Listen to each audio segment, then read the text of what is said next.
Right. So, why is that? All right, there we go. And I'm gonna go here, and I'm gonna do this. No, that's not what I'm gonna do. Let me share that one so we can see that. No, there we go. All right. Okay. Okay. I gotta delete the fire here so you can actually see the fire. Oh, did I? Dang it! Wrong layer. It's gone dark. Everything's See, gone dark this is around why me. I don't know what's going on. this is why I told you guys don't draw on this, because as soon as I start deleting something, I'm going to delete the only light source. Nice. This is like that Bugs Bunny cartoon where the artist keeps coming in and editing things around Daffy. Is Margie's goddess angry at us for some reason? Always. Like this Freezing my butt off. I'm angry at us. So Edward has gone blind. Hang on. We've gone from Dungeon World to World of Darkness. I will get which is actually one of the worlds. Night falls. Night falls hard. Okay, give me a Well, second. you guys, the fire just went out. Does it normally do that? Oh my god. Incidentally, Catherine, I will say this. You win the award for Kaylee's favorite character from last week. She could not get over how hilarious the whole... Oh, wait, that's not what I want to do. 15, 25. All players see the light. Save changes. That work? Are we still basically getting the same? Are we seeing the Panthers on the edge of the firelight? Yep. Okay. Or clearly, in fact. Snow. Really? Well, that's too bad. Yep. I want to say we put the fire out and then relit it. We're like, oh yeah, it's burning again. Oh good, there's Panthers. Okay, there's Panthers. I like them each on their own little white. Well, Is paper. this it's you're in a dark room and you strike the match and something reaches over and goes. Yeah. It's what it is Edward's fiddling with the fire, and every time, and finally it gets bright and then it gets dark, and Erin's not really helping. You'd think she'd be really good at this. She's not really helping. She's staring out into the darkness. And when it does finally come up, she's like, "We are going to have a problem here," and gets to, you guys are looking around. You're seeing the lights out there. She goes, "There are." And you're seeing 5. She says there are at least 15 out there. I don't like that. Well, I don't like that either. And this has been while Edward was after he's singing while he's cooking, and everybody's spirits are up. And if you are hurt, you can roll a d6 and heal that many hit points. Whistle while you cook. I don't remember who's hurt. Someone's in the campfire with Edward. So I am. How do I roll a d6? Just say roll d6. slash roll d6. Slash roll d6 with space after the roll. So, and I think Margie heals 4. Edward heals 2. Ash wasn't hurt. I just wanted to make sure I knew how to roll. Right. I don't know. Margie was hurt? I don't know that. Did Torwin get hurt? No. Yeah. He had some ignominious. No, I bounce. He got some mud and snow in his teeth, but that's about it. So you can see them off in the firelight, and this is again. I'm narrating all this because you guys have actually sort of already rolled the dice, and I know. This is really just me resolving the die rolls. So Erin's like, people are like kind of like backing up and reaching for weapons, and Lobo is growling, and Erin kind of runs over to the fire and stabs the owlbear steaks that are already kind of on the spit with like her knife, and just flings them out into the dark at one of the cats. And then she keeps doing it. It's like, Hurry up. Throw them as far as you can. Try to get them to as many as you can. Grab the raw ones in the bag. In fact, give me the bag. We need to throw the bag, too. So much for extra supplies. Yeah. That's okay. Hardtack sounds really good right now. It really does. You know what hardtack is? Non-aromatic. Vegan. So between, well, it's not that, but it's pemmican, gristly. So where you guys, if we do this and then kill the leopards, we get the rations back. Yeah, I guess. Now, what's interesting is they don't like immediately pounce on the meat and like start eating it right there or anything like that. Once, like, one of them will grab a steak that you whip that general direction, grab it, and kind of just bound off into the darkness, and they'll come back. And you throw some more raw stuff up there. A couple of them go up on the cliff, and it just keeps going until the meat's gone. The bag, she actually like tosses a rock in the bag so it'll go far enough and kind of whips it out there like sling style, and gets that out there as well. And they still kind of lurk for a while, but once she, once the spit's off and that smoke kind of clears and the smell kind of fades away, they all kind of disappear in various directions. They didn't come as a pack. They all the cats kind of growling at each other, and even a couple of them take swipes at each other.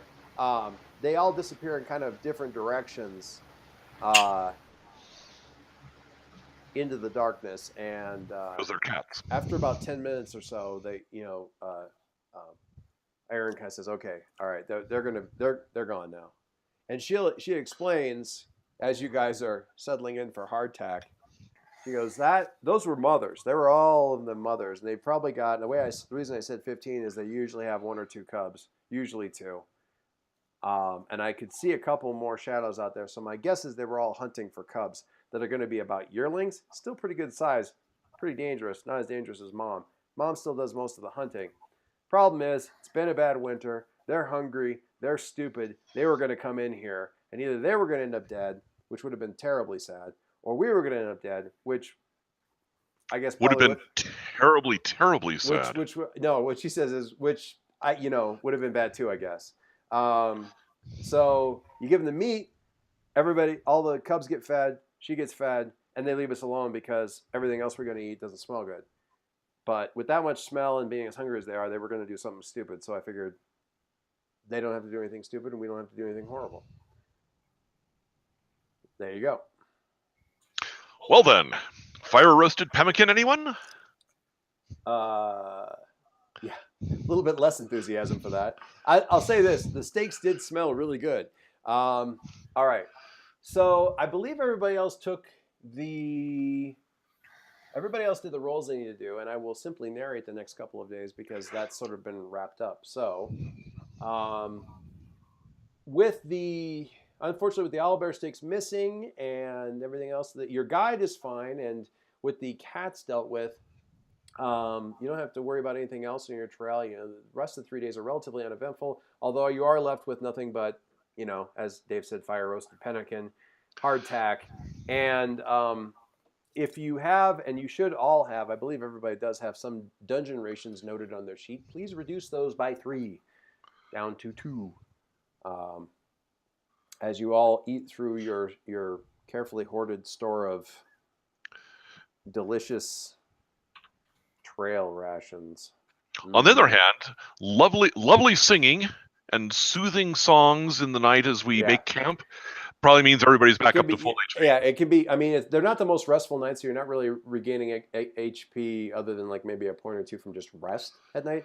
But thanks to the song, there's absolutely no reason that you wouldn't be at max by the time you get to the charming, quaint,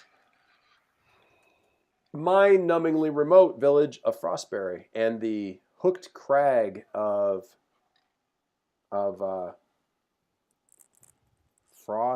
Deathfrost Mountain. Looming overhead. You see that one from far away. It is not a pretty mountain. a good third of it is well above the tree line and looks. You can't honestly, Tiana, for the life of you, really imagine. Well, you can to a certain extent because you can imagine the goddess's wrath hunting after somebody. It's hard for you to imagine without that why anybody would choose to hide out here, at the top of a peak that ugly and uninviting, except to get away of it. Cold. Well, it actually seems like the kind of place where it would be off-putting for a god to come hunting for somebody because it just doesn't look fun to be around. So, excuse me. With that, we come to, and I'm going to shift the map here to, actually, I'll just leave it here for now. We don't have a good picture of that. Here, let's go over here to this nice generic little thing for right now. And stop sharing my screen. Get back to some other stuff. Okay, so village. All right, Frostberry, poor little village.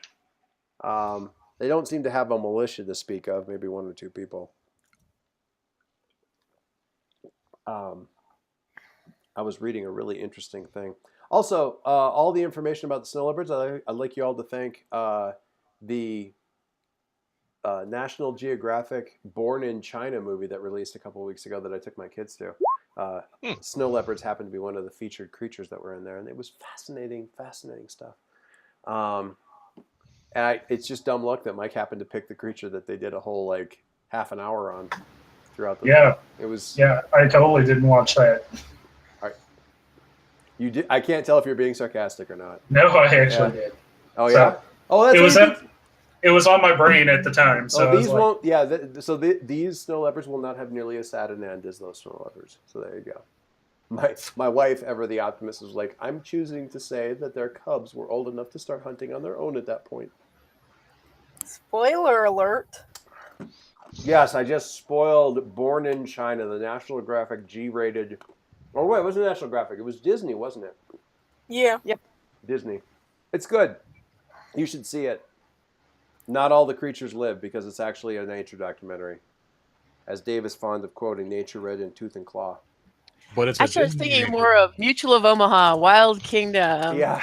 Where we all grew up with, the whole that used to cycle of life. That was that was like the go-to make-believe game that me and my cousins would play when we were kids. We played Mutual of Omaha.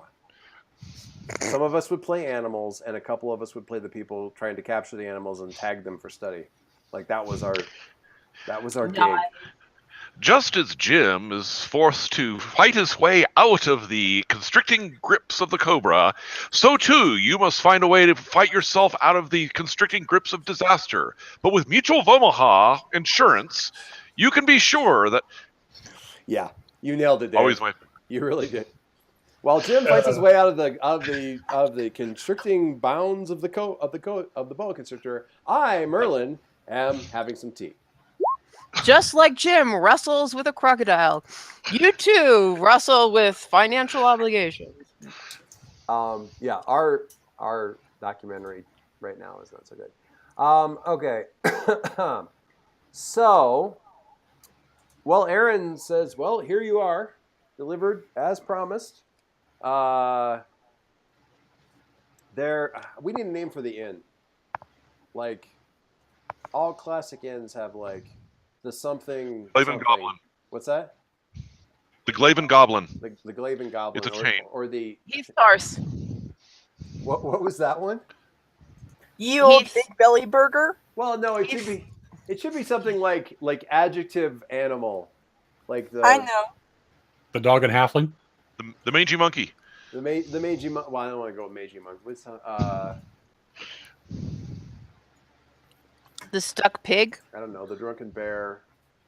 The starving leopard cub. The happy weasel. The happy weasel. Yeah. The happy ice weasel. The happy weasel.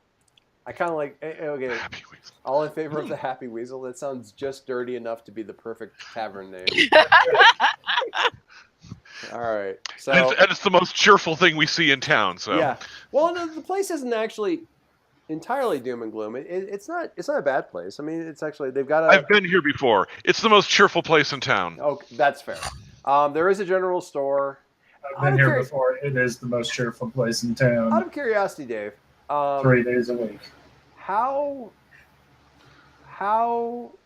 since you were here before, why is it that you needed a guide? Like, what prompted that decision that a guide was necessary? I'm not questioning it, like to say what were you thinking, as much to say like what. What were you thinking? Well, I'm more curious myself.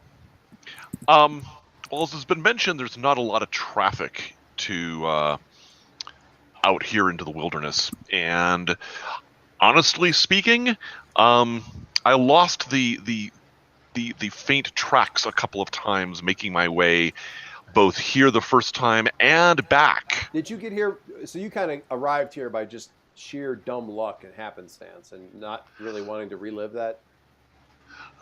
Yes, we'll say that. Okay.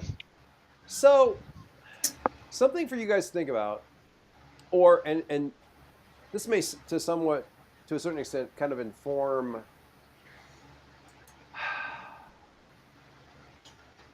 the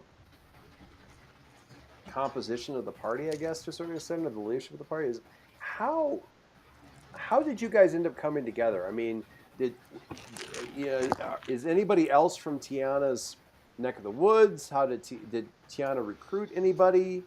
Now this would possibly dramatically change things, but incidentally, if you haven't read it, it's not bad at all, and I found it quite enjoyable.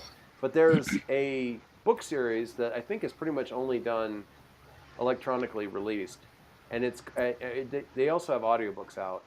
The first one is called The Palace Job, and it's basically I read that.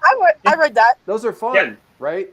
So I like those. Sort of Ocean's 11 meets fantasy. They're quite fun. I haven't read the second one yet. The audiobooks are quite entertaining. The voice, the audio levels are low, but the voice is really quite good, and she does a French accent quite well. Anyway, I just had this image since Tiana was like sort of the grizzled veteran of a war kind of thing, a grizzled sort of mercenary who became a paladin. I'm kind of wondering if she and Basler are like former compatriots, and like, sort of like Harry and Falstaff. Not exactly. That's like. But I was thinking of The Palace Job, but like the captain, and then the other guy who just like his only taunt is to basically always make your mom jokes until somebody either gets pissed or something. That's his In move. a bunch of different languages. He knows how to make a mom joke, your mom joke, in literally every language, and that's his multilingual capacity. Honestly, it's such a group. And how to say beer. It's such a group of PCs. It's just shocking. But it occurred to me that literally just now, that maybe those two were like former mercs and recruited Basler because she knew he was good at stuff that was possibly going to need to be done. But in any case, that would certainly change Basler's background, because since she's from like that hot desert area. Although it does make that funny picture that you posted. It does make that funny picture that Bill posted up of Aladdin, like actually far more, potentially accurate. Like that was a young me. That was my first con. Before I started killing people for money. Aladdin took a far darker turn than that one. I didn't get the princess, but I got to keep the knife.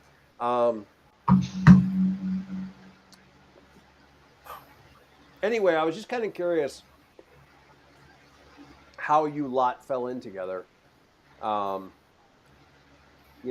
might have been just looking for adventure and hanging out at taverns because he heard that's how people found out about that kind of stuff. Yeah, I think Torwin picked us up. I was at a tavern kind of looking around, and I heard a few of them talking, and I raced over to the table and was like, "You guys are going on an adventure? Deathfrost Cool, I Mountain. want to come!" And just attacks Okay. himself. He's actually quite good. He's actually quite good with the sword. He's just, you know, honestly, now that I've thought of it, We could probably use a meat shield. now that I've thought of it, the parallels to the palace job are cropping up because I'm now thinking of that innocent boy that the other woman keeps trying to seduce. Or Carrot. I keep thinking of Carrot from the frickin' Ankh-Morpork books from Terry Pratchett. It's hard not to think of Carrot when I'm thinking of Torwin. Although he's not nearly as excitable as Torwin is. And we know why Ash is here. Ash just sort of fell in one day and inserted himself into your timeline. And everybody just sort of remembers it that way now. Yeah, it's just like all of a sudden one day it's like, huh. But just Is that a Deathfrost Mountain? Okay, I'm going with you guys. I'm just, well, it's like one day you're riding along and Torwin's there also, and everybody just remembers that Torwin was there and has been. So I don't know. What do you guys think about that? I mean, the associations and that sort of thing. Well, I'm the one that's very driven to get to this particular spot. So, I think it's more of if either me picking up people or picking people saying, "Oh, look, I want to go there," and now there's a big enough group of people going there, so actually manage it. Well, yeah, that would be sort of the entree for Edward at that point. If Edward's been there before, he knows all the stories in the area. He's useful in that regard. He can hold his own in a fight. Hiring the ranger is a no-brainer. Basler's more interesting, but given Tiana's background, that's why I was thinking of it. It'd be interesting to, and it would then become very interesting to see what Basler's take is on your new religiosity and whether he actually takes it seriously or thinks it's some sort of like long con to some end. Oh, right, the goddess. But Bill's being quiet about that, so I don't know. I wasn't sure if you could hear me or not. I can now. Okay. Well, I'm up to it if Margie's game. If not, my default assumption was that he was a hireling who's brought on to, be a little extra muscle. Nobody will actually admit to hiring him. So it's not clear who did. It's possible Edward or Basler sort of injected that level of uncertainty into the party by just being there. It's like, so I'm supposed to, I guess we're taking off this morning. Oh, we're hired, and he doesn't say yes. He just sort of chin nods towards Tiana and has this similar conversation later with Tiana where he sort of chin nods in Edward's general direction. Everyone just sort of assumes that was the person who lined it up. This was the safest way to get away from the constables. Of course it was. With that said, Deathfrost Mountain was the safest way. What did you do? Well, you're about halfway into the tundra when you realize where they're going, and you're like, It's possible I picked the wrong party heading out. Alternately, you could always go a similar kind of route, like this is the safest way away from danger kind of thing, by having Tiana come in, because she does have the ability, like speaking with the voice of the law, to basically come in and say, that person right there, what was he arrested for? Banditry? Oh, 42 counts of burglary in this. Right. He's been pardoned. I need him. No, he's being remanded to my charge. Yes. I have use of him. I have use of him. Bring him to me. Maybe. Whatever. Yeah. There are body parts that you can lose, and if you can wrap something in warm enough clothes, frostbite won't take them. Right. The constable is much less forgiving. Yeah, wrapping clothes around certain body parts with the constable doesn't, generally speaking, protect you. So I don't know. There's a couple routes there. It could be compatriot. Could be Basler sort of conned his way in. Could be Tiana sort of,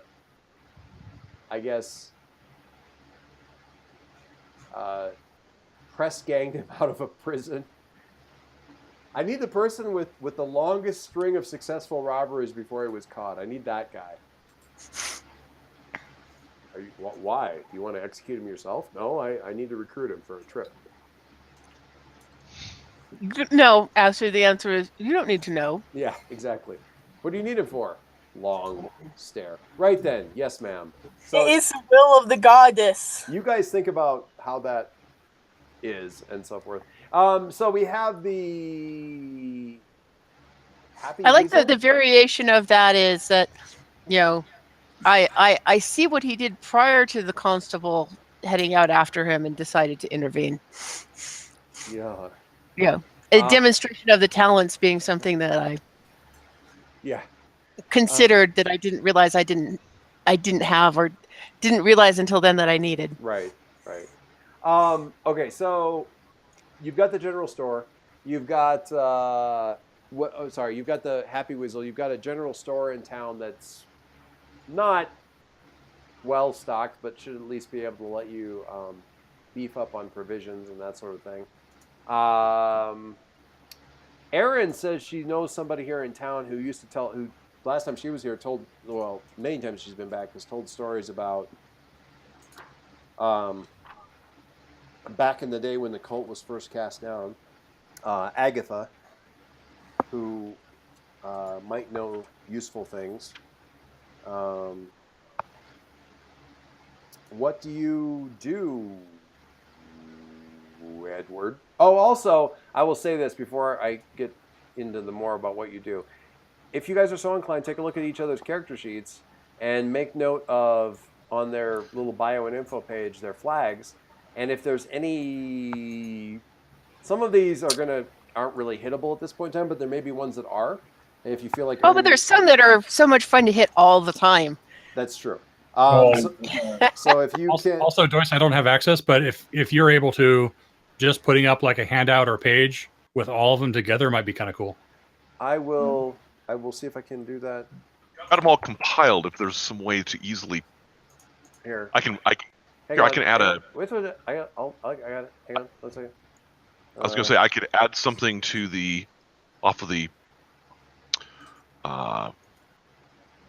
page for the campaign. Dave. Oh, I'll put it right in here so you guys can get to it. 1 second. Okay. Whoops. Oh. I want Dave and save changes. All right. Underneath characters, Dave, you should see a thing called Everyone's Flags. Yep. And just it's not player editable. Dave can edit it. Okay, good.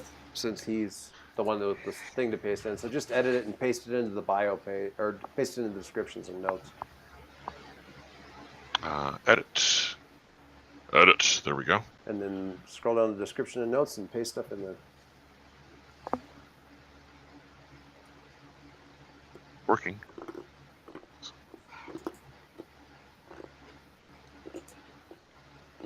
Meanwhile, anything that you guys would like to do or talk to or drink, or if somebody's going to handle the Up now. Restocking of resources and all that kind of good stuff. Yeah, not the thief. Aw. I guarantee you I could get a better price than anyone else in this party. Yeah. Free? There is a specific move for when you return to a town where you have done bad things. Yeah, we have to come back here at some point, assuming we live. Oh, good. Then we'll restock our rations again at that time. Huh.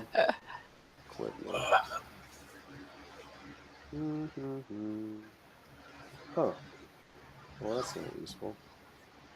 I mean, surely you people aren't here just for fortune and glory. You're here for a higher, nobler purpose, right? I'm not sure where you're going. Of course. Well, I'm just saying, sometimes that, the high and noble calling demands that we make sacrifices like our scruples. Now, this is an interesting one. Can you convince Torwin that the most heroic thing to do is to allow you to steal stuff from the I mean, based on the Torwin or Tiana? well, the Torwin for the XP. I mean, It's danger, it's adventure, it's romance. Well, it's romance if like there's a female shopkeeper I can ask out and get the key from. But yeah, danger and adventure. That's the stuff that glory is made of. Well, and I think really you might have the right idea here.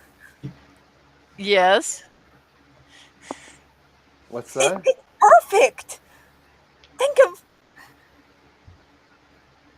Think of the glory, you guys. Of what? I'm not sure what he's talking about. God, Just imagine, it's midnight. The snow is gently falling. The torches are sort of guttering. There's darkness in the sky. The moon is casting this pale shaft of light down, and it spotlights our brave quartermaster, who is crossing a rope between two building rooftops. At any moment, he could fall, break a limb, and then have to get healed. That would be tragic. But these are the risks that we take as adventurers, you see. Oh my God. Just waiting for us is the treasure. I mean, you got to get through a few locks, but think of those as just iron riddles that you have to answer. You see stars I admire your use of language. eyes. Think of those as just iron riddles. That's great. You've read the stories. It's like you use the test of courage, trap one, and then there's the test of cunning. This is a test of cunning. Torwin, are you? You are totally not going to solve the riddle of iron here. Torwin, are you swept up in this heroic narrative? Out of curiosity, I think that Tiana has to grab me to keep me from racing out of the bar right then and there. To start to enact a daring caper. A unthought out daring caper. See, are you kidding? I thought it all out. I think to a certain extent you almost need to have Basler and Tiana know each other just so Tiana can give him a certain amount of slack for his nefarious activities. There you go. Short of murder. Well, she is pretty pragmatic about stuff, and by pragmatic I mean she probably has pillaged a grocery or two. Well, remember, good, not lawful. That's true. Well, yeah, good though. These poor people. I mean, they're going to be out of supplies without money and that stuff. That's bad. They're going to be short on stuff. They're going to miss stuff. They're living in the middle of a godforsaken snowy mountain range. Right, and this is They're their only. Always short of supplies. This is their only, don't tell Tiana that this is godforsaken. Like she might decide to bring a god here. This is their only income. I mean, you're taking away their only income. These poor people. Their only income is dealing with global travelers. Selling supplies and general goods and dry reclaiming goods. them later from the Yes. bodies. The thing is that I know that how would I put this? This is part of his character, and if I try and redirect this energy elsewhere, it will not necessarily go well. So while we're in a somewhat controlled circumstance, I will let him take his head and bring the puppy with him. I will just deposit some funds to make up for his enjoyment. This is the release valve that you're providing to Basler. Is that what I'm hearing? I'm considering it an entertainment tax, and I will pay the fee. Does that mean drinks are on you? Because, yay! I'm bored because I'm feeling really bored, and I feel like I need a release valve too. The caper you know about is better than the one I don't tell you about. How about that? I only saw. Yeah. I only saw one. Who else ended up with actual coins as part of their loadout at the end, other than Torwin? Because Torwin's the only one with actual, I think, coins on hand right now. There's like I got some. Oh, you do? Really, you guys? I got 7. I think Torwin might be like third son of the nobility or something like that because he's got like 22 silver. Drinks are on What? Torwin. Where do you find this? Well, you don't. I don't think the paladins end up with it. It's a thing that he ended that the. Which incidentally, you might want to try and buy a shield, FYI. Hint, Whom? hint. Shield. Torwin? Yeah, Torwin.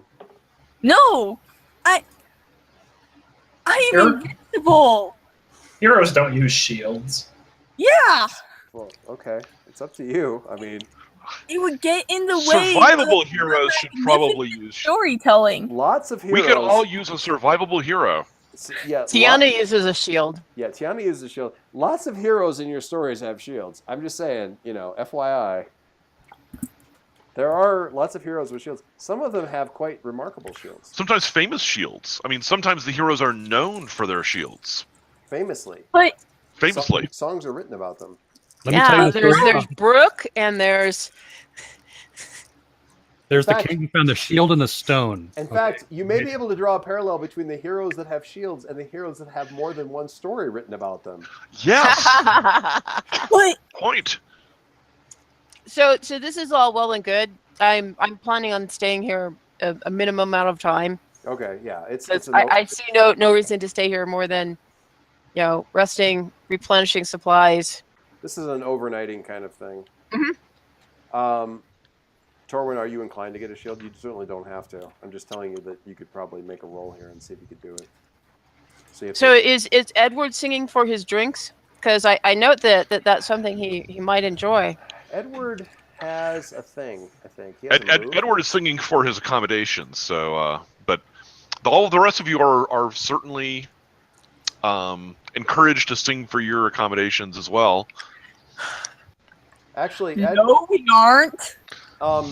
Edward. After I've sung for mine, because I don't want to put the audience off or anything. So if you look at your, actually, I'm gonna look at the special moves here. One of them is, I believe, carouse, and you get to sort of do that for free. Carouse is normally written when you, it says when you return triumphant. It's usually for when you return from an adventure, you're Right. throwing the big party. But you could start a party without that because it involves spending 100 coin. You don't have to do that. You just get to roll. And how does this Well, how does this interact with his? I've got my racial attribute that allows me to just use my stories and songs to get a roof over my head for the night. Yeah, that doesn't exist anymore. This version of the bard doesn't have any racial attributes. Really? Oh, You get the I somehow missed that. Okay. Instead of race, you get the training thing. Take a look at. Well, that's where this. You're right. This is actually the that's training right. thing. It's the training. I took the on the road training. Yeah, you can use your stories and songs to get a roof over your head for the night. So that's not really a problem. And you could probably do that for the whole group if you. Yeah, I'm just concerned about his libertine flag. Well, Well, if you're buying the drinks, Tiana, I'm sure that you will be able to keep an eye on me. Woo! Did we manage to save anything besides from the owlbears, except for the owlbear steak that we had to throw away? maybe some cool claws. Okay. Things like that. Certainly. If you collect 150 owlbear claws, then you'll actually be able to fulfill that subquest No, and go on to the next person. we're not doing Yeah, that. but you have to kill 10 to get just one. Most of the time, they just drop owlbear butts. Yeah, it's really, which isn't a quest for anything. It's just like 4 copper pieces, and This is Oh, the God. worst daily ever. we're Yeah. so. Every single one of us in this whole thing is deeply scarred by MMOs. I mean, seriously. All right. Fighters. So, are you saying then, Joyce, that I can use my entertainer move to carouse and actually make money? You could, yes. If you make the roll, the downside to this saying you don't have to spend the silver. Let me read this thing. When I carouse, if I describe to the GM a story, song, performance I give, I don't have to pay 100 points. In addition, add the following to the list of options I can choose from. Blah blah blah blah. But you will note that in the actual carouse move, the roll is straight up roll plus 1 for every 100 coins spent. So if you don't spend any coins, which you wouldn't be able to do because you don't have any, It's just basically a straight roll, so you're kind of at the mercy of the dice.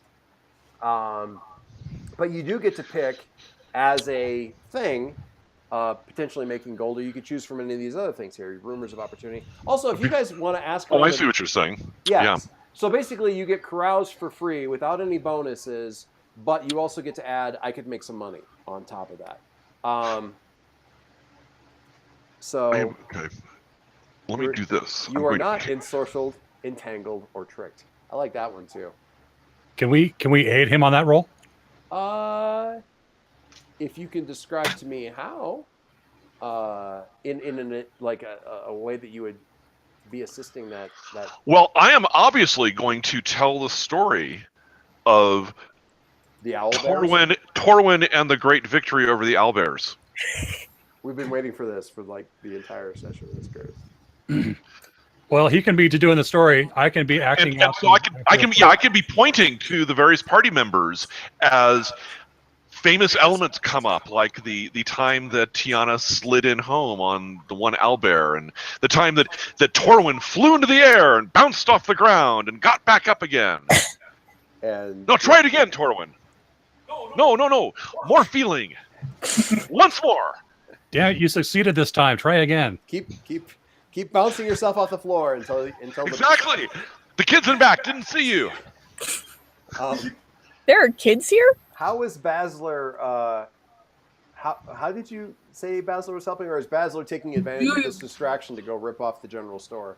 Yeah, do we really want Basler helping? I was thinking just in general being backup dancer / acting out the scene. You can play the owlbears. Yeah. Okay. Because nothing spices up her performance like physical activity. Okay. And hand puppets. So let me and when the blood sprays, you can like fling a couple of goblets of wine into the air. But that said, I have absolutely no idea how aid works without bonds. So you figure you roll aid, and it's whatever attribute makes the most sense to assist. So in this case, it would be based off charisma. So you basically just roll charisma. So maybe I should be the one helping. Well, actually Basler's charisma is pretty good. If now see. I really like this bond that's forming between you two. Tiana, if you're inclined to help, you certainly can roll to assist. But basically, if you're helping with the acting out and stuff, it's just basically based on charisma. So it's not rolled on bonds. It's just rolled. You just roll a charisma roll, and if you make the roll, you assist. And if you get a 7 to 9, then you potentially deal with any fallout that Dave might also have. So I'll do it. Yeah, go ahead. Dave, I really like the idea of you just going through the story and just pointing at everybody, and then at one point he's like, and then Ash, and Ash is just sitting over there in the corner. He's like, no, Ash was there. Ash was there. Looking sardonically upon the proceedings. Margie, do you want to roll to assist? Because I have the perfect way for you to roll to assist and get a point of XP. Excuse me. Sure, that sounds like a great idea. Also, how do I do that? My wife and I totally caught your cold from you last week when we were playing this game instantly. How did you do that? Because all I know is that as I was getting out of the game, I was like, man, my throat's kind of sore. And I went downstairs to my wife, and I was like, my throat's kind of sore. And we have been coughing and hacking up a lung for a week now straight, and it sounds very much like what you have. So all I can assume is that I got it from you during last week's game. Right. Over the only net. Logical possible explanation. Okay, so how do I do this? I point to you and say, Tiana, tell us about that heroic victory speech you gave praising Torwin and all the wonderful things he had done. I'm sorry. So how do I roll? There. How to actually roll? Never mind. Got it. Oh, jeez. Excited puppy. Dude. Woo! All right. So basically, what you do, Tiana, you don't unless you want to, you don't so much jump into the thing as you assure the proper lubrication of Edward's tongue. Nice. Having spotted the fact that Torwin is fairly well healed in terms of his money pouch, you explain that the best stories come from Bart. Your world knowledge is impressed upon Torwin in the fact that the best stories always come from bards as long as when they have a drink in their hand, and Torwin needs to assure Right. that Edward That's smooth flowing of the performance. that the ale keeps flowing in Edward's direction. In Edward's case, wine. In this case, frostberry wine. And go ahead. But not enough to make him poisoned, right? Right. Oh no, you gotta. My tongue is numb. My tongue is numb. There's a specific. Do you like Jar Jar Binks imitation now? There's a specific preparation of the frostberry stuff to really play up the numbing. Although it does have a numbing effect when fermented as well. Although that's not and when consumed in the quantities that Torwin is likely to imbibe in, or not Torwin. Edward is likely to imbibe in. When you're drinking it, it's really hard to tell the difference between the numbing effect of the drink and the fact that it's usually served about a half of a degree above freezing. I mean, it comes cold. So Akavik. But he's quite the declaimer. He's used to certainly Edward is able it's thirsty work. He's certainly able to declaim while with a hey-ho and an owlbear-o, Torwin killed an owlbear. Okay, so Dave, all you need to do is just, rather than trying to roll a stat, which would be weird, because there isn't really a stat to roll, just do a roll 2d6 plus 2. Okay.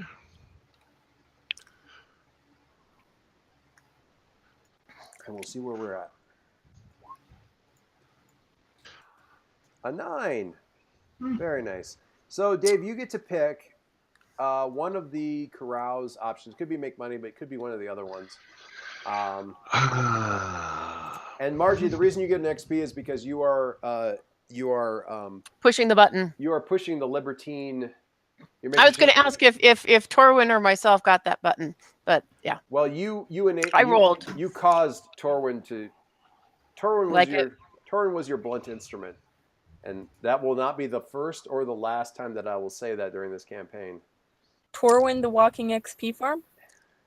So yes. I was quite serious that I wanted to rope Tiana into talking about this interesting inspirational eloquent speech that she gave to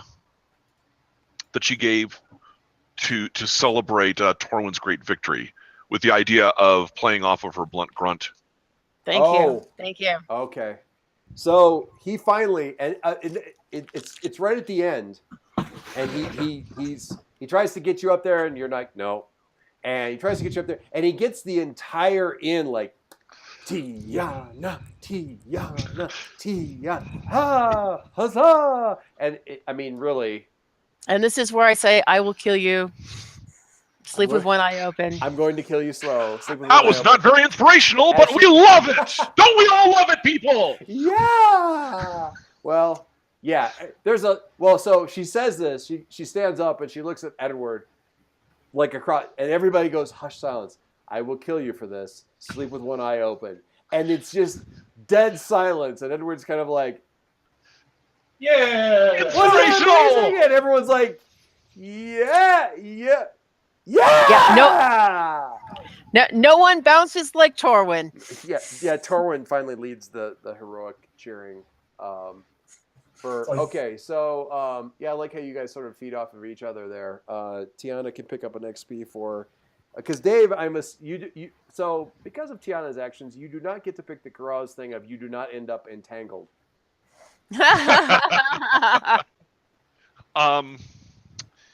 You will be entangled. Come the morning. I will be entangled in the morning.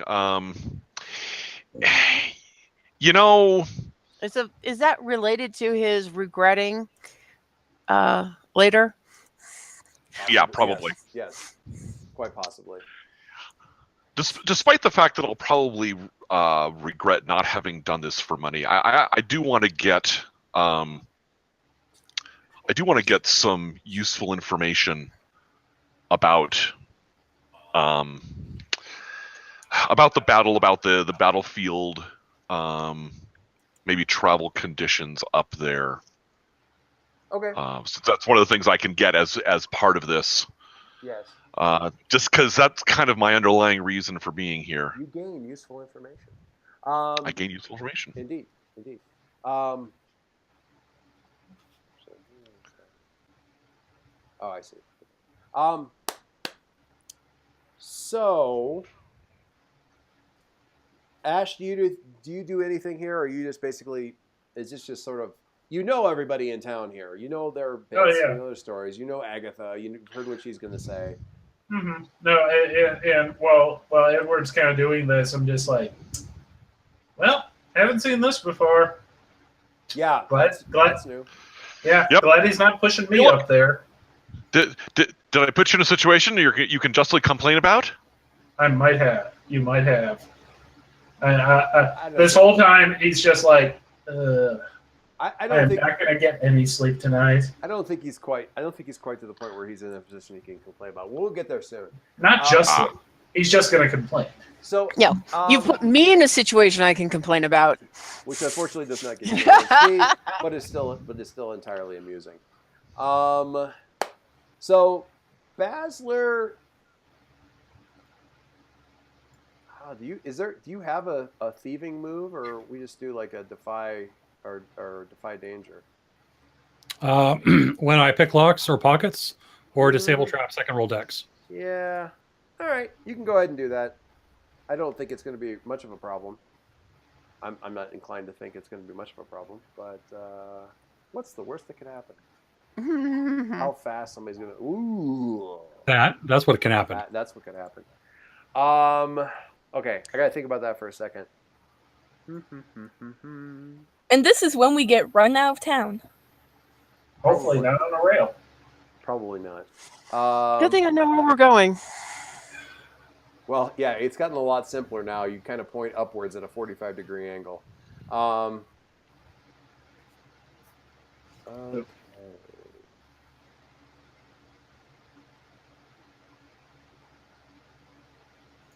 All right. Hey, Joyce. Yes? Go ahead. No, I was just going to suggest something if you didn't think of anything better. no, by all means suggest. I was actually looking at something else just now. So, All right. So imagine it. It's the middle of the night. Basler thinks that, it's the perfect time to strike.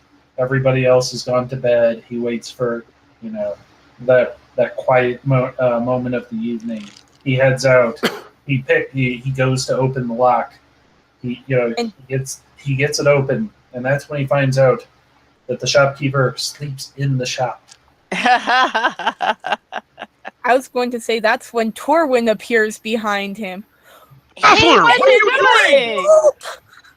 Actually, that'd be good too. It's just like, no, Basler. You opened that door so silently, I cannot believe it. Yeah, Basler goes to open it up. He sees the shopkeeper in there. He's like, well, I'm going to close this door. And then it's like, Torwin and Edward just show up. It's like, oh, you did so good. So, to be brutally honest, I didn't actually narrate anything that would be leading to thieving. I was holding off on that. Were you going to not thieve yet? Not yet. Well, I meant, okay, so they were planning on leaving in the morning. When were you going to thieve? I was actually looking for an opportunity later this evening. Well, that's what Mike was saying. But I haven't heard anything come out yet. Oh, okay. All right. I like the idea of you go like, okay, I need to reevaluate this, and then having Torwin actually sort of wake up the person, not in a way that would get you caught, but in a way that's going to make the second attempt kind of like, Yeah, I'm fine with that. But if I don't want to, because I like the fact that. But if you have something more interesting to Yes. accommodate your role. This is just I'm kind of jumping around a little bit in time because I want to make sure I get things covered. Dave, you learn because you're talking about this big thing and you're talking about going up the mountain and this big story and that kind of thing. You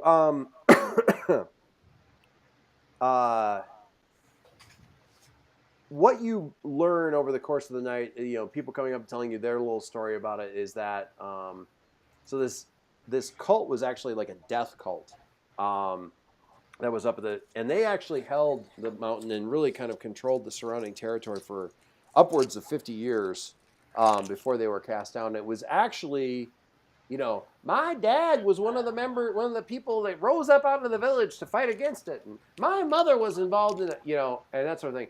But to hear tell it was pretty ugly. It was, quite a few members of that generation did not come back down the mountain. It was people who had escaped from that cult as like captives or slaves that had like escaped down the mountain and joined up. It was this incoming force of troops, some local heroes, and apparently a few allies of the local, church, a few mercenaries who just thought they would make good on it and stuff like that. But it was not pretty. They won, but not without great cost. The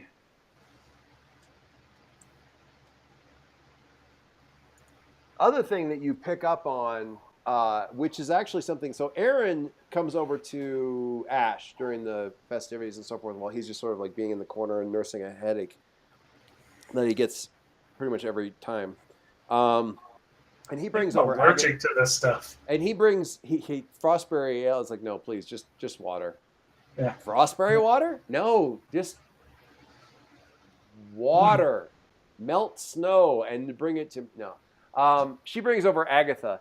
Now, what's interesting is Agatha tells the same story that you've heard a couple other times in the past about this. And my father went up and that kind of thing. What you I just start like telling the story under my breath. It's like. And then she gets to a bit that you have not heard before. Ha! And and Dave, you pick up on this too. So you guys have both kind of picked up on this piece of information.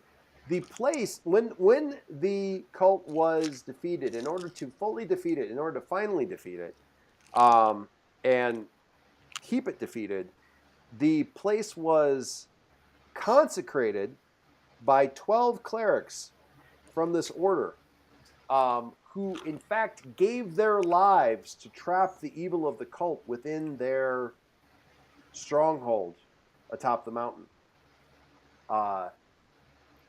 No real details there or anything like that, but they did something, and they died in the process, but were able to trap the evil of the cult within this stronghold. And that... Asking subtly, does that mean that the evil of the cult is still within the stronghold trapped as opposed to having been destroyed? The villagers who were telling you the story, Dave, there are 3 of them, confer amongst themselves and come to an agreement which they turn back and share with you, which is Oh, I'm sure it's destroyed. Yeah. I mean, okay. Why would it's destroyed. We can go home now, yeah. But yeah, their entire assessment of that was probably. I mean, we're okay. We've been down here for 50 years. I mean, it's got to be gone by now, right? More beer! Yeah. More beer, yes, more beer! I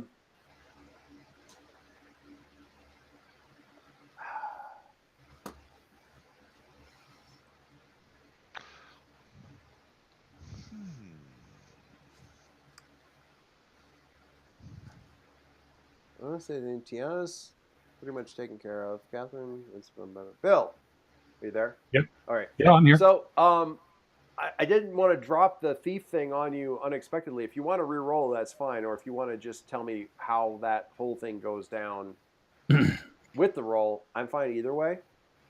Well, I'm not just like a random, mindless thieving machine. No, yeah. You don't line me up and I go thieving. Mm-hmm. I put some care into it. I thought you had indicated you were going to go after the rations and other stuff you wanted to get from the general store. If I misunderstood that, I was more testing the waters with my party. But, oh, I see. But as a general rule, if this place is outfitting travelers, either it gets a lot of travelers or it doesn't get many. If it gets a lot of travelers, there's probably someone in town who is like the local trading post. It's somewhere between a local sort of general store a la Little House on the Prairie and I would say a trading post like furs and that sort of thing. So you're going to get a weird kind of eclectic mix of stuff. Travel rations should be no problem. The weird kind of random bit of adventuring gear that was maybe left in hock by somebody to get, I really need snowshoes, so please take this shield, stuff like that. Yeah. And you could certainly, this is probably attributing far too much. You could certainly case the joint, but and by that I mean window shop, or Pretty much, yeah. just browse around to see if it's worth the effort. Yep. Is there anything in particular or particular odd things you're looking for? They have, I mean, I don't know if you want to know this or plan on doing anything with it, but they do have literally buckets of frostberries, like outside, like sort of in a ice chest kind of thing to have, which again, they don't travel well, they don't carry well, but they're right here. So maybe that is useful to you. You can spend the night boiling frostberries. You can do that. So I don't know if the poison or move lets you do other poisons other than just the one that you have. I assume no, because it doesn't say it. You can absolutely, we can certainly come up with a new poison that does what you're talking about. Okay, because I got to tell you, like if there's a cult out there, or if there's bad guys out there, a soporific or some sort of narcotic of some kind would be useful. Yes, but. Yes. If these guys are carrying around any like spare adventuring gear that as a town they probably don't need, I don't feel too bad about lifting that. Yeah. They're not going to need a shield anytime in the near future. They may not need the... On the other hand, it's going to be immediately obvious who took it. We got here, things disappear, we leave. That's bad thieving. Yeah, that's true. That's true. Yeah.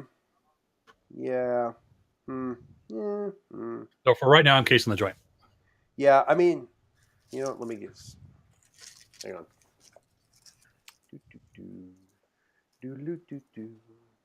And yes, Torben could use a shield, and if there is one, It's for the kid. Think of the children. Think of that child in particular. I mean, he's just out of fighter school.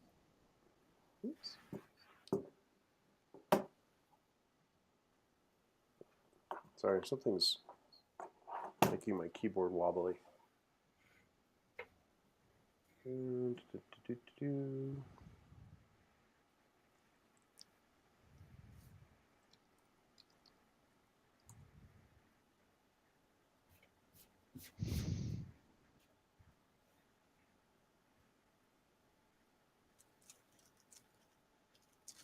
It is unhelpful.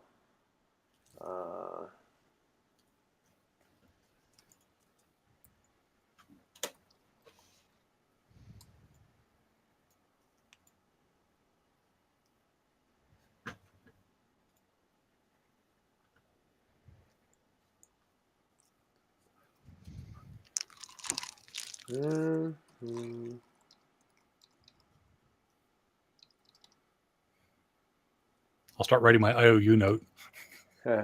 I'm sorry. I'm looking.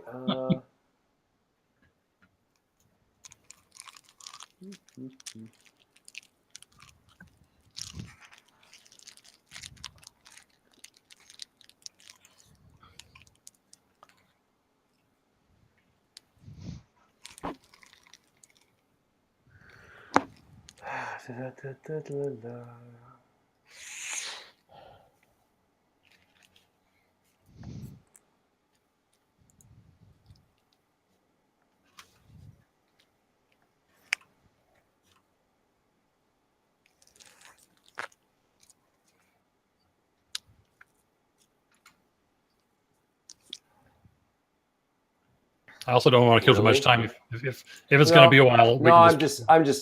Give me a sec. I'm okay. I'm just. That's not.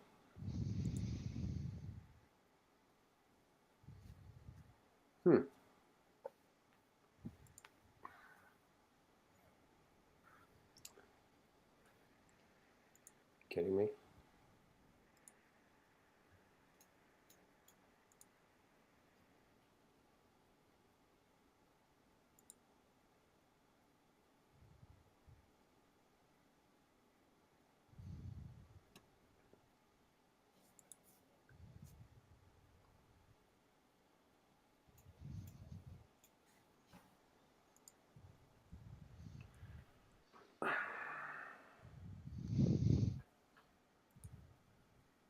I'm going to say, and actually we'll let your roll stand for this.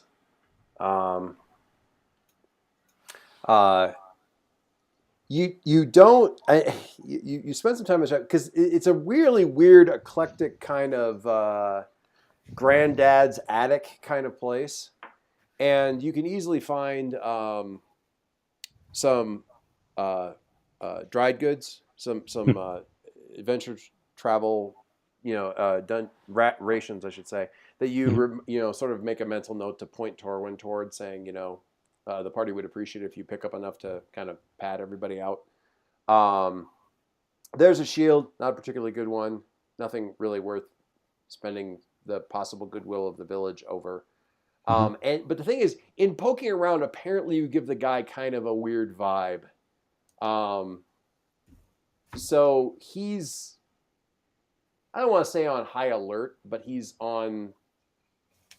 clearly suspicious of your type. I'll hide under a cardboard box.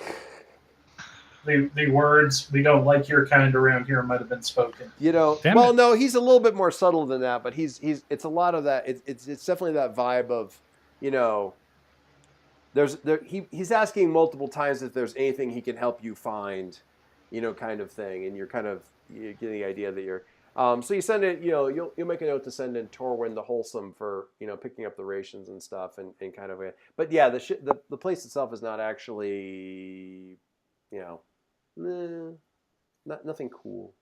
Okay. Cool. A couple of oddly, some weirdly, like what you spend a little bit more time looking at is a nicely carved piece of jade that is definitely not from around here, but nothing that eye-catching. Okay. Torwin, are you willing to pick up rations for the party so that you can heroically march up the mountain? Sure. Okay. Do you want to haggle, or are you just people gonna... people who bankroll expeditions usually get them named after them. It's a known fact. Really? Okay. Yeah. Sure. Why not? Of course. What? We're the puppy bowl now? Dungeon rations. If you don't mind stocking everybody up, change your silver from 22 down to math. 16. So 16 silver remaining, and everybody can move their rations back up to 5. If that's cool. Bless you, sir. 1 second here. Very cool. We will think of you every time we gnaw on this. Dave, tell me about the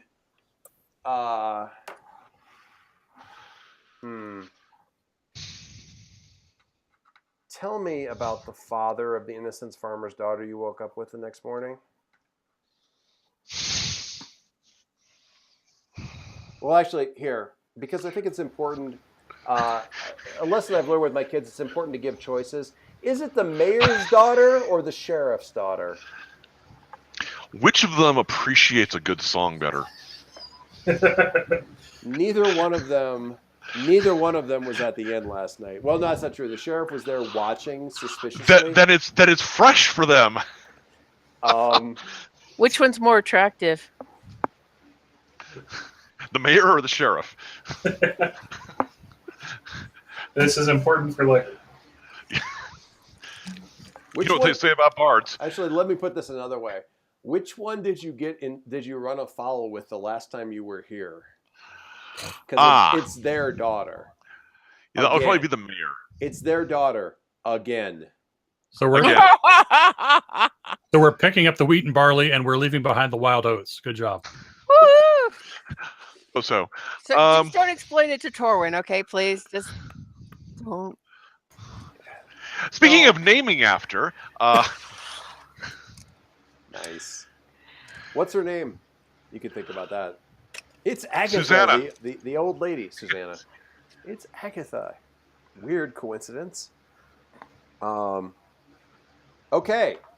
So you wake up in the mayor's house, It's weird. As the mayor is knocking on the door, telling his daughter it's time to come down for breakfast. Actually, no. It's the mayor's, and this is like the only guy with a house staff, like sort of the maid / nanny is like poking her head in, and her eyes are like dinner plates, and she is. The girl is not actually awake yet, so this is all eye contact to you, where it's like,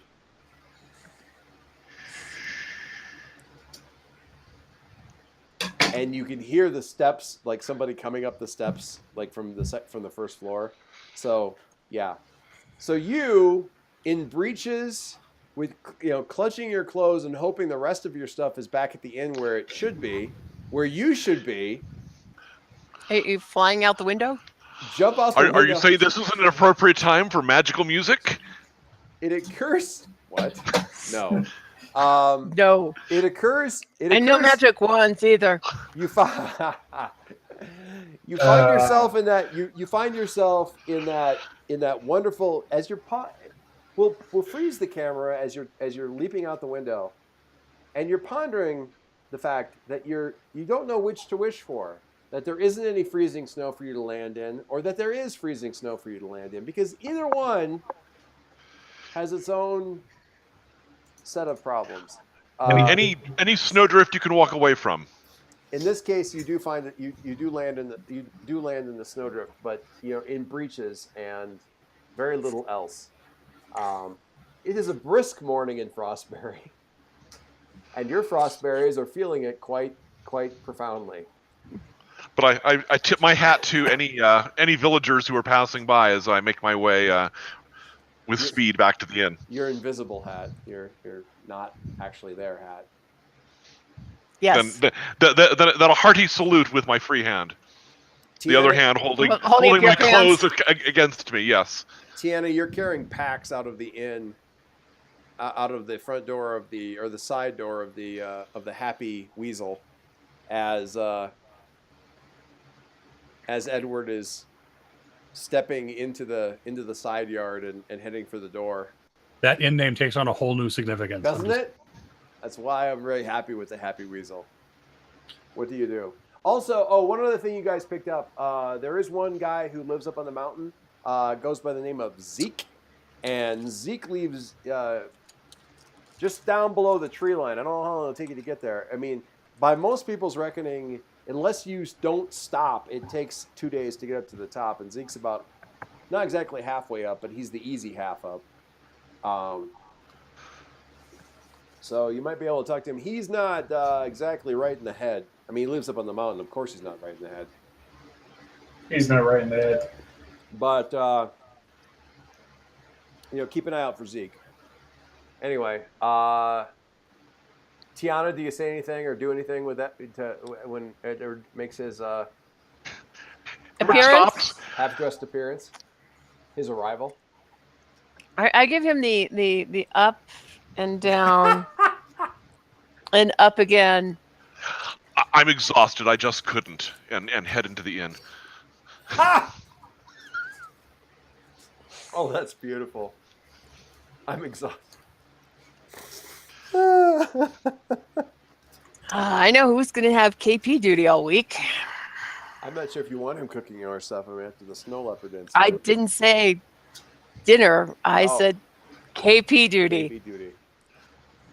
All right. So you guys set up the mountain after everybody is properly attired. Is there anything else you wanted to accomplish in the village, or are we sufficiently accomplished? Yeah, I would prefer not to lollygag. I've accomplished plenty for the moment. Oh God. How many convenient snowbanks can I trip him into on the way up? Do I see the mayor's daughter waving her handkerchief after me from an upper window? She's trying to cover her laughs. So she's waving from the window. The nurse is glowering from behind, and you start to wave back, and then you realize the mayor is standing in the doorway of the front of the house, and you just kind of like go up to with the hair like just thing as you're going. Do the fade. Just a little fade back to just scratching the head. All right. As long as you guys stick to the trail, there's no reason to do like a perilous journey or anything like that as we're going up the thing.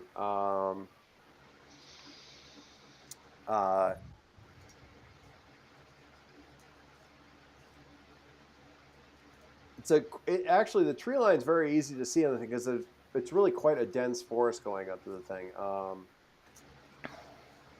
You worry about, there's the worry of avalanches, lurking wolves, that sort of thing. It doesn't seem to be. I mean, the mountain itself is creepy. Keeps your guard up certainly, but it's not too terrible. It's no worse than what we went through to get here. Actually, a little bit less. Really, all you hear in terms of animal noises are bird song. That's probably not necessarily a reassuring thing. Small creatures, you catch sight of small woodland creatures, the random badger, chipmunk, squirrels, maybe a deer fairly far off in the distance, but nowhere near the path, that sort of thing. It is uneventful, but tiring. It is 8 hours of basically straight hiking up the side of this thing, back and forth up this thing before you start to get close to the tree line. And Tiana looks at me every time I yawn. Oh, no, I don't. I'm sigh. just looking for the next, snowdrift to trip you into again. Edward yawns and Tiana sighs. Anyway. No. Torwin, how are you approaching this somewhat unheroic march up the side of the mountain? Whoa! It's so high up. There has to be cool stuff up there. This is a real adventure, you guys. Did he overhear any of the story last night? Torwin? What was he doing? What was he doing in the inn last night as we were? He was introduced to Frostberry Ale. Oh. Turns out Torwin doesn't have much of a tolerance. So, hey, Torwin, if you drink the entire barrel, you'll beat the village record.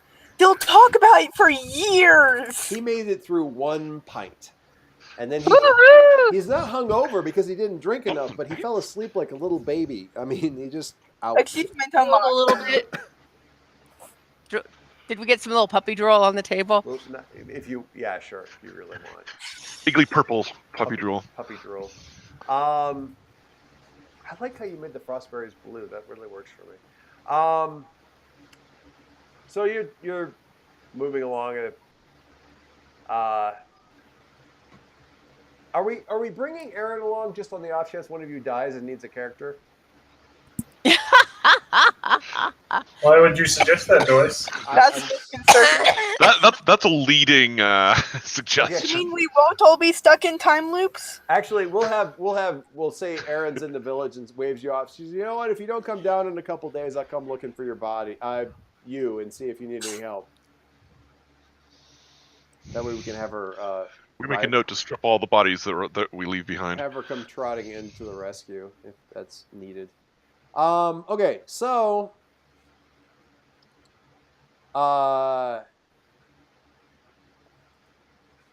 you guys are probably on your 7th hour. Do you stop much? Do you stop, or are you just eating as you walk? That sort of thing, or what do you? How are you approaching this march up the side? It's pretty. It's like, wow, it didn't look that high from below. Well, I think we should take periodic, convenient stops, look around, make sure we're not getting overly fatigued. Excuse me. Before something jumps out at us. That seems good.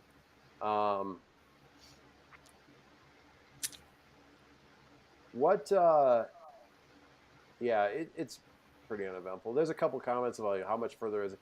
Ash at one point in time says, "No, we should be there pretty quick. In about like another 15 minutes, you'll be able to smell it." Yep. Don't eat the stew. And they're like, "Smell what?" Never mind. Yeah. Over here on your right, we have some ancient ruins. If we dig up a little bit, you'll see that there are some very interesting runes. Some pottery. On there. I haven't actually been able to translate any of the runes yet. However, I'm sure that Tiana, you'll your clergy might be very interested in what's on them. Yeah, at some point in time. Thus far, it hasn't turned out to be significant. And you're like, why are you? Yeah, weird arcane people just talking to themselves and saying things that nobody really understands or anything like that. Yep. On your right. So.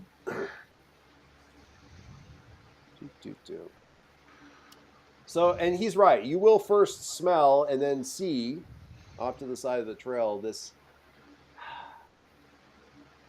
chaotic scene of meat, skins hanging from lines, like drying lines that have been strung, made out of gut. Fresh blood, dried blood, carved. What's that? Other blood. Carved wooden plaques and these wooden slabs kind of propped up against like the sides of trees. Small animals that appear to have been amateurishly taxidermied. Scattered tools, bones, antlers, and these weird like piles. Just like there's actually just like a pile about 6 feet high by about 10 feet wide. That's just old weathered antlers that are just, they had to have been accumulated over years. Well, there's just a stack of them. They're just in there in a big mess, like just a big old, extracting one would take you 5 minutes. That's his scrimshaw dump when he doesn't like it. Yeah. All of this kind of surrounding this tent-like, it's a good size hut made from layers of staked, stretched hides. What appears to be a spot for human waste rotting near a low stone wall that's downwind from the tent, but unfortunately not downwind from the trail that you're on. Oh, look, KP duty. And there's this big kind of hulking guy who's bent over like a wooden big piece of wood that's like up against a tree, and he's carving on it. It looks like he's carving. He's not a very good wood carver. So there's hanging from the tree and kind of stretched out is this like leather, piece of hide, and painted on that in blood is the name Marybelle Walker, and it's big, kind of just sprawling kind of thing. And he's checking those letters, and then he's scratching out the next letter into the wood and carving it real deep. And then he's, kind of, let me see. I think I got a picture. Hang on. Not of that specifically, but him. Oh, here we go. It was really good work with you all. I'll see you later. Not the first person who said that. The crazy just got a little bit too far. Okay, hang on here. We'll share the screen. We will pick the thing so everybody can see. Oh, nope, wrong one.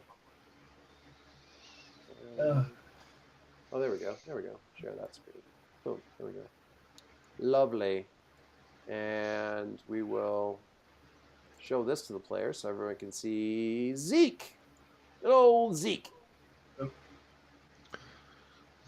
There's Zeke. Yeah. By the way, as we're getting up there, I think that I'm going to give Edward just a pat on the back, be like, "Hey, Edward, you want to make a good impression with this guy? Offer to try his stew." Who's in it? Who's in it? I was like, whenever anyone else asks, I will just sort of wave them behind. It's just like, no. Yeah, Edward, if you want to make a good impression with this guy, and he'll be able to help us out here. I am immediately just offer to have his stew. Hey guys, I think it's a troll. Seriously, It smells like a troll. Seriously, somewhere in his genealogy history. Edward, your way with people is really going to win this guy over and get us a lot of help. But definitely he is too. Vane, manipulate my ego to persuade me to do something I don't want to do. Well, I suppose if it's important to make a good impression, someone has to do it. So, Excuse me. where are we? We lost Oh. it. Oh, here we I'll go. take that XP. So yeah, you take that XP. Why don't you? He gets up, wearing clothes, hide. He's got a bone knife that and this little carving. The carving knife he's using is really more of a chisel made out of stone. And he gets as he kind of hears you coming, and he's like, nice. A little bit of a jerk of surprise, and then he gets up, and the axe is also made out of stone. I see a theme here. And he's got multiple, there's these tools he's using for carving and things, but also multiple failed drafts of this same marker scattered amongst the knotted roots of this nearby tree. I mean, he's tried to get these letters right several times, and he's still working on this one. He's terrible, but he is apparently tireless. Good combo. Might also possibly apply to his taxidermy.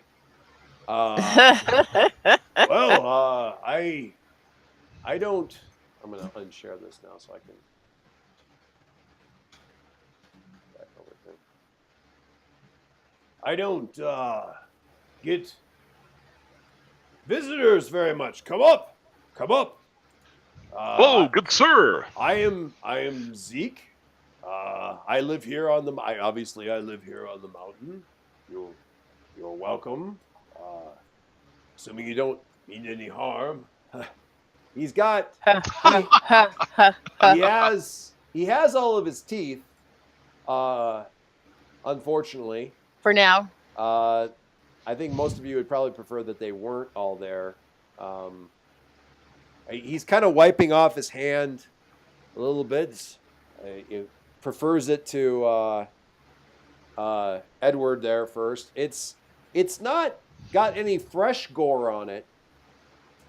Everything on there appears to be dried, although it's dried kind of in a way that makes it's like you can see sort of the striata of it. Like there's different layers of it because the gore is in different colors. I will give him a deep bow. Yes, from the south then. Yes, I know of your people. I hate to think what he thinks of me. And as he's mentioned, so from the south, he kind of squints at you and, I haven't seen one of. Are you from the church? This is an unexpected honor. We haven't. Please, come in out of the cold. It is. Come into the tent. Come into my home. Please, all of you. Is that stew I smell? It is badger. I've been stewing it for quite some time, actually. And it should be quite tasty. Fragrant? It should be quite ready, is what he says. Should be very ready. And I have root tea and badger. A perfect meal. Please come in. And you get in. The tent is. So there's a fire inside, and it's just got the little hole in the top to let the smoke out. So it's kind of like being in a smokehouse. Where there's a lot of, it doesn't smell good. It's not the most, it's not the easiest place to step into, although you all, man, there's no need to make a constitution defy danger or anything like that. You can get in there, and I don't have many seats, but I have lots of floor. I have all the floor you could possibly need. Please, sit. And who would like badger? Who would like some stew? You, sir, and he points at Ash. I'm sorry. I've taken a vow of vegetarianism. Yes. It's good for the bowels, I hear. I wouldn't know. I've never had badger. Well, then you can have the first bowl, and he's got like a wooden ladle. He's clearly carved. It's terrible. It's more of a spatula really than anything else. But he gets this. I've got It's very filling. Some roots in there too. Potato, well, local potato here. With that, and he gets some to Edward, and he kind of indicates to each of you. Tiana, what's your reaction to the? I'm just standing above it all. Oh, tea? Would you prefer tea? I don't think the badger, but the tea for the lady. Root tea. That actually doesn't smell terrible. It smells like sort Okay. of a, I don't want to say ginger, but kind of it's got a sharper smell to it. Might I have some tea to wash down this fine badger? Of course, yes. That's how I prefer to do it. You'll have to forgive me. I try to get the meat as soft as possible because chewing is actually, if I can simply press it apart with my tongue, it's much more comfortable for me to. So tea. And yes, he does get the meat to the point where basically it can be chewed with a tongue rather than by actually. So yes, the tea is. He's just trying to choke out the word tea. Very hot tea. Very, very hot. Yeah. Basler, do you partake in any of the goods? I took a vow of survival. I'm going to pass on the Basler stew. Badger stew. Badger stew. Any of the tea or no? I'm sure there was nobody named Badger. Yeah. Okay. We were seeing Badger the other day. The tea sounds My okay. best friend's name was Badger. Wait. I can't possibly eat it. What were you saying, Bill? The tea sounds fine as long as it's chewable. It's the tea's not bad. It's strong because he's been brewing it basically all morning, and he's basically, you would imagine he probably started brewing it approximately the same time you guys started up the mountain. And just in case, I'm going to watch anybody who else had the tea for about 10 minutes before taking. The tea is the high point of the meal. He takes a good thing of Badger. I'm for some reason reminded of Yoda giving eat. How good. No, he's not doing that. But so visitors. He sits himself down, kind of hunkers in there, and visitors up the mountain. What brings you? I don't imagine you came to see old Zeke. No one comes to see old Zeke. Oh, poor Zeke. No, this is my it is my duty. What I do here is what is needed. All the names must be recorded. The names.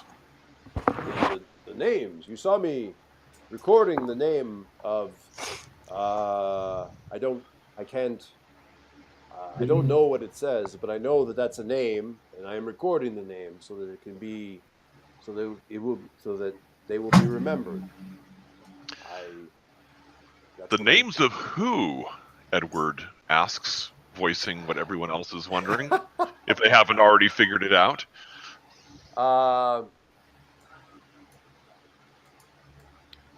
Well, everyone who's been on the mountain, everyone who's died, everyone who's gone to the top and died.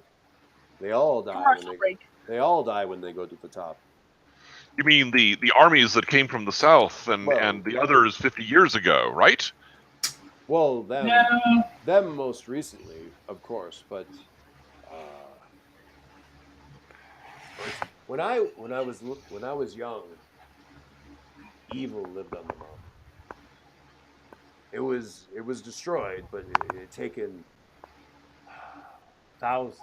They had taken thousands of innocents. And Margie, you know who he's talking about. This is an offshoot of your own church, and to hear what was done by some twisted offshoot, obviously away from the church, but still in some way, shape, or form, they're still thinking they're acting on behalf of the goddess or against the goddess. In some way, shape, or form, this is an aspect of your religion. It hurts to hear, and you can hear the truth of it for all that this guy is a nutcase. Well, yes, because I can hear truth. Exactly. He's not speaking lies in any part of this. Thousands of innocents, and they're piled in mass graves. No proper rites, no proper markers. Lost to the gods, lost to memory. And no one cared. The evil was gone. And that was all that mattered to anyone. But I remember my family came up the mountain to fight, and none of them came back down. And they killed children too. They killed real men and real women and real children, and they all had names and they did things. So I go out to the top of the mountain and I find their names in the book, and I bring their names down and I record them and I take their names back and I put them in the ground. And then I get another 100 names. And the bad men had a list of all the names of all the people they've ever taken, and they keep it in their meeting place. And I copy 100 names. I can count. I can't read, but I can count and I can make the letters. I bring the names down and I copy them. I write. And he shows his hand, and his hand is just where other people would have the wrinkles and stuff, and he does. His palm is just like a lattice work of scars. I write with what I can write with, and he makes kind of a slashing mime across his hand. I take the names, I bring them down, I record them in the wood, and I take the wood to the top of the mountain, and the wood becomes stone, and their names are then kept and known, and we put it, and I make the grave markers that they never had. Listen, I can go back to town for some ink. Hey, Noise. I will be right back. I will be right. Yes. Before he kind of got into his whole thing, Ash was kind of just going to excuse himself, just like any sort of excuse, like, I gotta use the privy. Yeah. Call of nature. Yeah. Excuse me. And so, because Ash has other things he wants to do rather than hear this story again. Again and again and again. Uh-huh. Partly, now, I got a question. Is it because you're bored of it, or because it still makes you sad every time? No, right now it's because he's like, he wants to go see the names that Zeke has brought down lately. Okay. Just to see if his Immolator and Elven Fighter companions' names are on that list. Okay. You do find, and basically what he's done is he's got a large skin stretched out there, and you can see he's done the same thing. He's drawn in his own blood, basically, like copied off the names onto this big skin. Are they? I would probably say yes, just because that would be the weirder option of all this. They aren't always. The names of people you know aren't always. Most of the names up there strike you as being local names, and now having traveled a bit with Tiana, you recognize that there's also some here. He's into like the stuff that happened about 50 years ago, because it's a mix of locals' names and a mix of names that seem to come from the same culture that Tiana came from. Yeah. But sort of, yeah. Notably, you see the names of I can't remember the names now, but yeah, I was trying to see if I can figure them out. The thing is, he's got like a little mark next to those names that is different from the rest of them. Like they're off to the side, and it's not exactly a question mark, but it seems to imply that he's not sure if they're supposed to be there or not. So you might need to ask him about that. Anyway, back in the tent. There's a book. There's a book in their gathering place at the top of the mountain. Why don't you bring the book down so that you don't have to travel up there to get the... Nothing can be brought down from the mountain. Everything that comes down from the mountain is death.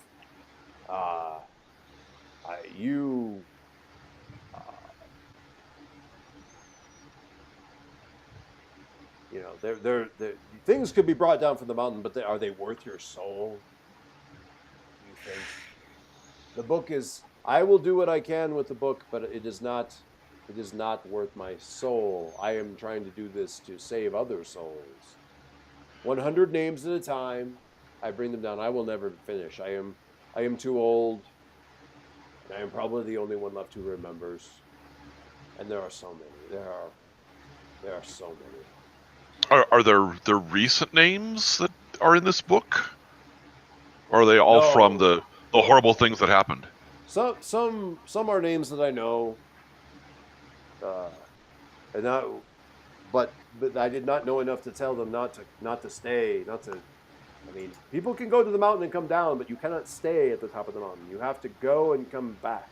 You should stay here tonight. If you plan to go up, if you want to learn more, if you are visiting, and he gestures to Tiana, if you are visiting the grave sites of your people, that is good. But you should leave in the morning so you can reach the top and then come back.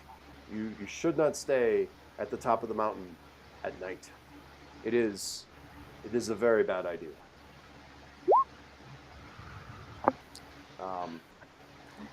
But yeah, there's a. It says there's a big book full of names up at the top of the mountain. Yes.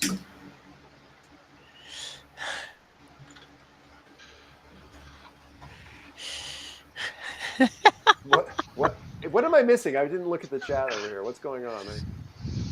Apparently, Tarwin has an cast iron stomach. He's distracted with eyes as big as saucers listening to this story. Badger soup. Oh God. He's not tasting any of it. It's just kind of. It's better that way. As he's sitting there. Apparently, Badger is a fatty animal.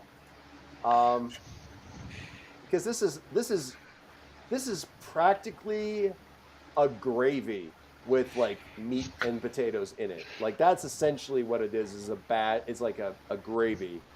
He's taken some of the root, and you can detect that. You can take some of the root and ground it up to function as a sort of flour. Badger poutine? Sure. Oh God. Yeah. I suppose. Badger-tine? Torwin, I've heard that there's an entire house of magic built around the symbol of the badger. Perhaps you will take in some of its steadfastness and friendliness and strength from drinking. You don't get XP for convincing him to do something that's not heroic, but we'll give him diarrhea. That's not. Dysentery is not one of his flags. How much can Edward pawn off on me before I start losing HP? All right, Bill, I got to give you props for resurrecting a profoundly old meme, but dang. Badger, badger, badger, badger. Mushroom, mushroom, snake. Spam, and badger. So do you guys have any other additional follow-up questions for Zeke or anything else you want to talk to him about? Or? Well, yeah, I want some more detail about these wooden markers that turn into stone. Everything, all wood that is left at the top of the mountain turns to stone. How about non-wood? Is that what happens to people that stay up on the mountain? No. They die horribly. Oh, good.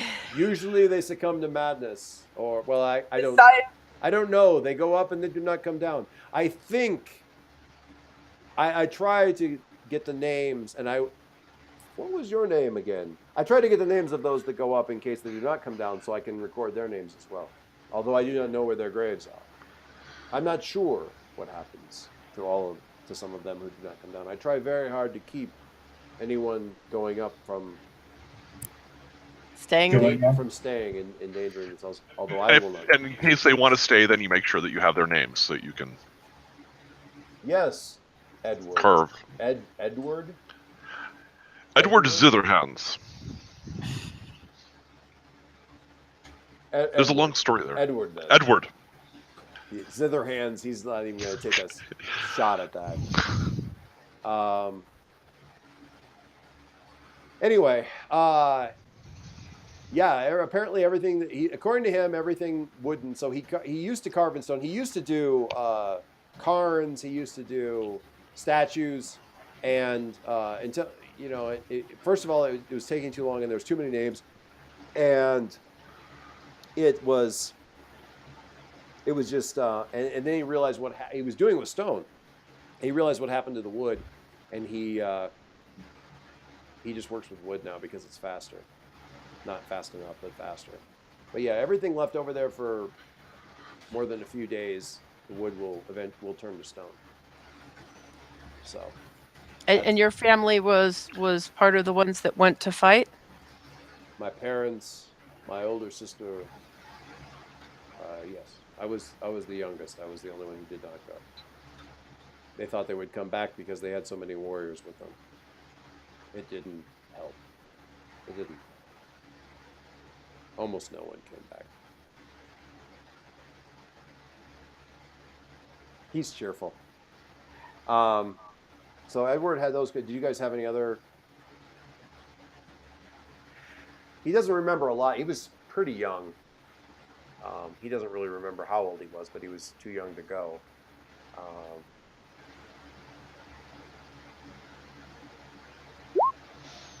I mean, I don't want to say don't go. If you want to see the place where your people fell, you should. And I think it's good for people to go. What is the point of making these markers and making these shrines if no one sees them? I would like you to see them, if you can. I feel I have done good work in the years that I've had. I have done some, if not enough. So it would be good for you to see. But you should not stay. It is a bad place. It is still an evil place, even if the evil is gone. I suppose the evil isn't gone if it's still an evil place. Well, it is important for me to understand what happened. So I at least will be going there. Oh, Ash, that's good, man. I like that. Ash Ulrich sits down on Zeke's stump in front of the list of names and quietly contemplates the number of people on it who've traveled to this mountain with him. Too many for him not to be on the list with him. Yes, yes. I'm sorry, I was reading that, Margie. I didn't hear what you said. Could you please repeat it, and I apologize. I basically just said I, for one, must go. Of course, of course. I will make... Many people prefer to camp outside the tent when they stop. Do you prefer to be outside the tent? It's warm in here, but I understand it is possibly a little bit too much like Zeke in here. It's all right. I understand. Was it the Chad? It was the Chad. Wow, we're pulling out all the old memes tonight. Yeah. So you guys, I mean, you're not making as much distance as you could, but you would basically be getting there at like the dark of night going up at this point, and probably it would upset Zeke anyway. Well, no, I figured we were going to have to stop partway anyway, so this is you're just as long as we're on the right side of the latrine. Zeke's about as close as you could get without being really uncomfortable anyway, because any further past that, you're basically outside. The tree line is probably another 300 meters up the side of the mountain, and you're done. Okay. All right. So you guys can make camp. Zeke does not murder you in the night. He doesn't seem... He's a fairly gentle soul for all that he's,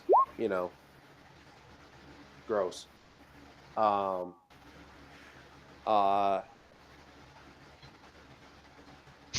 In the... I don't know if I want to know what Erwin just linked. Okay. What are we looking at? What was the chat? God, you found that quick enough. Kids these days. Root tea in the morning, and do you guys want to use rations or Badger? Rations. Rations. Rations. I don't know what you guys are talking about. The Badger tastes fine. I put in fresh roots this morning. They're still crunchy. Fresh roots? I know. I know. If you took out the roots, it wouldn't be crunchy. I'll have to eat around them because it's painful too. But I thought I would be I appreciate a good eater. You are awesome. Thank you. You are also awesome. I don't know what that means exactly. Nice. And he sees you off. Be Get awesome back to each before other. nightfall. Be away and do not sleep on the mountain. above the. Don't sleep at the top of the mountain. It is bad. Please come back if you can.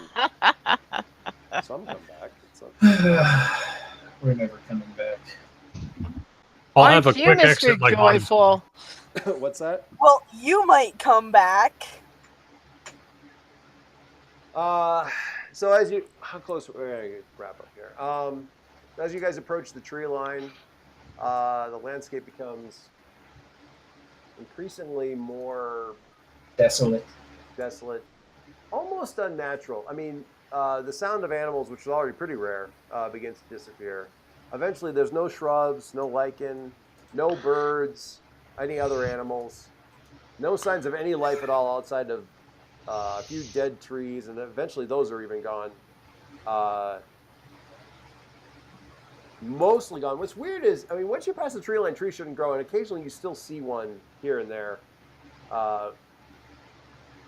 twisted by the wind and casting these warped shadows on the snow. All of the appropriate spooky. Yeah, and the snow is absolutely unblemished by signs of footprints or anything. Nothing ranges up here, even if it came up from the tree line. Nothing ranges up here. The wind is painful. Honestly, it hurts. Almost as if it's trying to drive you back down the mountain. Nice. And all of that changes when you cross the last Tree line? Well, no, the last ridge. This is another probably 6 hours. So it's probably right around, I'm going to say middle of the day. A little bit too cheerful to say noon. When you The sunless noon. reach the top of the peak. The sun will come out tomorrow. Mom, you're giving me flashbacks. Thank you. When you get over the top of when you get over the peak of the last ridge over to the peak, all the wind and all the sounds just die immediately. And then after, and it's cold enough up here that if you've ever been, and I have, and I think, I don't know where Bill's lived. I know he's in the Northwest, so he might not have encountered this. But you know where the snow gets so cold that when you step on it, it squeaks? Mm-hmm. Okay. I used to live in Alaska. Yeah, I Oh, know. there you go. You're fine then. Never mind. You know exactly what I'm talking about. But it's like that. There's this few like really Dry crisp- snow. It's dry snow, and it literally squeaks actually as you're stepping on it. And you begin to know that, so it's just silence on it, and the steps, you kind of stop. There's almost, you just listen, and you see kind of before you. Let me give you a map. This picture is fine. It's not wrong, but it's. Let me give you something that's a little bit more map-like to give you a picture or a statement. So you have to scroll up a bit. You're at the top of the map. Oh, guys, welcome to the haunted cabin. It's just a cabin. It just says cabin. I don't know why you're saying haunted. Experience. So you're at the peak there. There's one like old beat up like gnat. Okay, so there's one like tree, and Oh, look, footprints. the wind and all the it's just you can almost catch. Who would have the best? Edward. You're the first one to notice this barely audible. You would almost call it otherworldly. I want to say like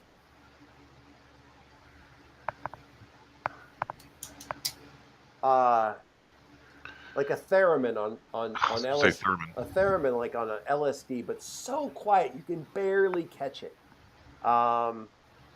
Oddly penetrating noise, weirdly articulate. It's somewhere between a theremin in a bad acid dream and a fingernail about to be scratched on a chalkboard. Like And as soon as he points it out, you guys can't unhear it. It's just sort of like this underlying breeze sound. Except Hey guys, I hear a really annoying sound. Listen. We can hear you already. This is awful. Taste this. We can hear you already. And you can see the graveyard. And the graveyard stretches for, I mean, this is 100 meters worth of graveyard more. Each square is 10 feet. So, yeah, it's probably a football field worth of distance. And it's just graves, like handmade gravestones as far as the eye can see. They look, I mean, in a weird way, they look like wood that turned to stone. You can see the cabin, this cabin in the distance across the other end. It's the only building that you see up here. You were expecting with an evil cult something a bit more grand, and it's not that big. It's just this little cabin. They took a vow of poverty. I mean, and apparently a vow of only there being 5 of them, or something, because it's really not that big of a building.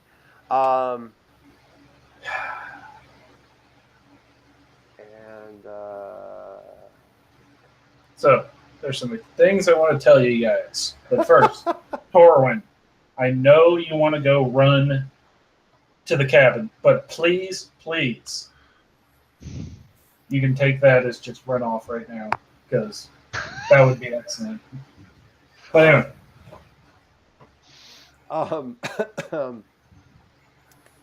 What else we got here? There's the graveyard is, well, actually, wait, cemetery is composed of hundreds of gravestones, a dozen or so.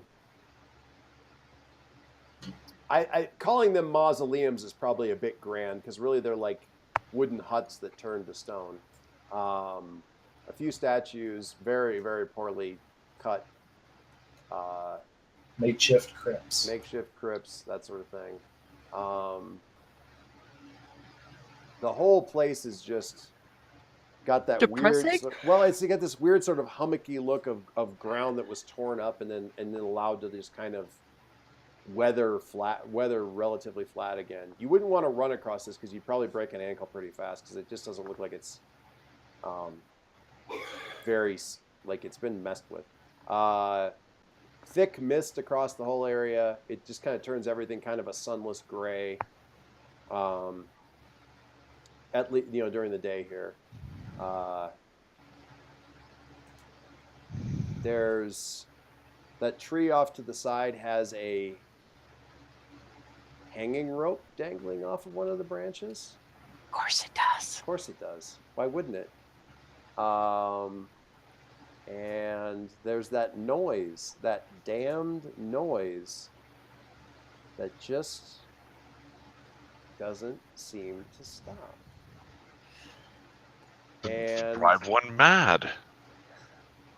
And with that, we will stop. The noise might stop, but we will for the evening.